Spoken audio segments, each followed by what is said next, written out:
नमस्कार दोस्तों, स्वागत है आपके अपने YouTube channel Vinod Hindi point में। दोस्तों, आज के इस वीडियो में पढ़ने वाले हैं महाप्राण निराला की 9 निराली बातें। अगर आप साहित्य में रुचि रखते हैं तो आपके लिए यह जानना बेहद ज़रूरी है, महाप्राण निराला की कौन सी वह 9 निराली बातें हैं। जैसा कि आप सभी को पता है, सूर्यकांत त्रिपाठी निराला छायावादी कवि के रूप में इन्हें जाना जाता है और इनका जन्म जो है बंगाल प्रांत में मेदिनीपुर जिले के महिसादल नामक स्थान पर हुआ था।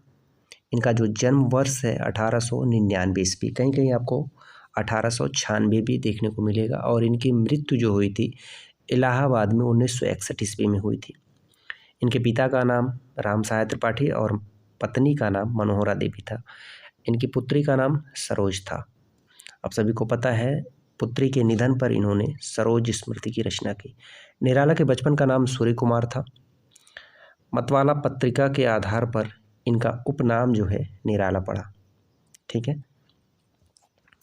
और इनकी जो रचनाएं हैं, अनामिका, परिमल, गीतिका, तुलसीदास, कुकुरमुत्ता, अड़िमा, गीतगुंज, ये सभी निराला की रचनाएं हैं। निराला को हिंदी में मुक्त छंद का प्रवर्तक माना जाता है। इन्होंने परिमल संग्रह में कविता को छंदों से मुक्त करने की बात कही है। निराला की आलोचना करने के लिए निराला के मुक्त छंद को रबर या केचुआ छंद कहते हैं। निराला ओज, औदात्य और विद्रोह के कवि के रूप में जाने जाते हैं और इन्हें जो है छायावाद का शलाका पुरुष भी कहा जाता है। अब इनकी जो 9 निराली बातें हैं, उन बातों को आज के इस वीडियो में जानेंगे। पहली बात जो है, जन्मतिथि पर मतभेद। सूर्यकांत त्रिपाठी निराला की जन्मतिथि को लेकर मतभेद है, पर निराला अपना जन्मदिन बसंत पंचमी के रोज मनाते थे। इनकी जो जन्मतिथि है उस पर जो है विद्वानों के में जो है मतभेद है।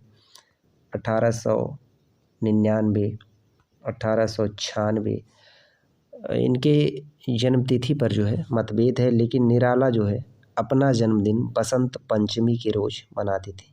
ये तो हो गई निराला की पहली बात। दूसरी है छंद मुक्त कविता। निराला ने कविताओं को छंदों के बंधन से मुक्त किया। उन्होंने परंपरागत छंद से अलग होकर कविताएं लिखनी शुरू की। पहला शोक गीत। हिंदी का पहला शोक गीत सरोज स्मृति को माना जाता है, जो निराला ने अपनी बेटी की असमय मृत्यु के बाद लिखी। पहला शोक गीत सरोज स्मृति को माना जाता है। सरोज स्मृति कब लिखी गई थी? 1935 ईस्वी में। इनकी पुत्री का नाम था सरोज। सरोज के निधन पर इन्होंने जो है सरोज स्मृति लिखी थी। दृश्यात्मकता। निराला की भिक्षुक कविता को पहली छंद मुक्त कविता माना जाता है। इसमें शब्दों से जो दृश्य पैदा हुआ वह अद्भुत है। निराला की कविता है भिक्षुक को पहली छंद मुक्त कविता माना जाता है। ठीक है, भिक्षुक को पहली छंद मुक्त कविता माना जाता है। भिक्षुक परिमल में संग्रहित है। परिमल में संग्रहित है भिक्षुक कविता जो है परिमल में संग्रहित है, जिसमें पंचवटी है, जूही की कली है, संध्या सुंदरी है, ये सभी जो है परिमल में संग्रहित है। भिक्षुक को पहली छंद मुक्त कविता माना जाता है। राम की शक्ति पूजा। निराला की बहुचर्चित कविता है राम की शक्ति पूजा। इस कविता को सुनते ही आपको नाद सौंदर्य का आभास होगा। इस कविता को सुनते हुए आपको नाद सौंदर्य का आभास होगा। राम की शक्ति पूजा। ठीक है, राम की शक्ति पूजा। इसका प्रकाशन वर्ष क्या है? 1936 ईस्वी। यह निराला की बहुचर्चित कविता है राम की शक्ति पूजा।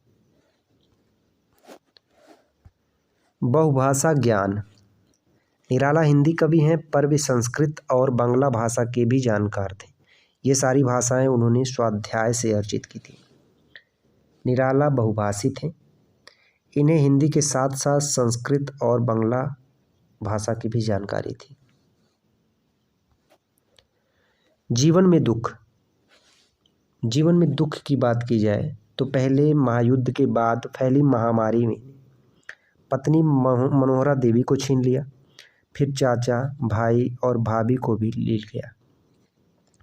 यानी निराला के ऊपर जो दुखों का पहाड़ टूटा था, पहले महायुद्ध के बाद फैली महामारी ने पत्नी मनोहरा देवी को छीन लिया। उसके बाद फिर चाचा, भाई और भाभी को भी निगल लिया। बाद में इनकी पुत्री जो 18-19 वर्ष की थी, इनकी पुत्री सरोज का भी निधन हो गया। जीवन का उत्तरार्ध। निराला का उत्तरार्ध जीवन इलाहाबाद में बीता। वहीं दारागंज मोहल्ले में 15 अक्टूबर 1961 को उनका देहावसान हुआ। इलाहाबाद के दारागंज मोहल्ले में 15 अक्टूबर 1961 को इनका देहावसान हुआ निराला का। निराला पर डाक टिकट। मुफलिसी में रहे निराला के गुजर जाने के 15 वर्ष बाद 1976 में सरकार ने निराला के नाम का डाक टिकट जारी किया। मिलते हैं अगली वीडियो में कुछ नए तथ्यों के साथ। तब तक के लिए नमस्कार।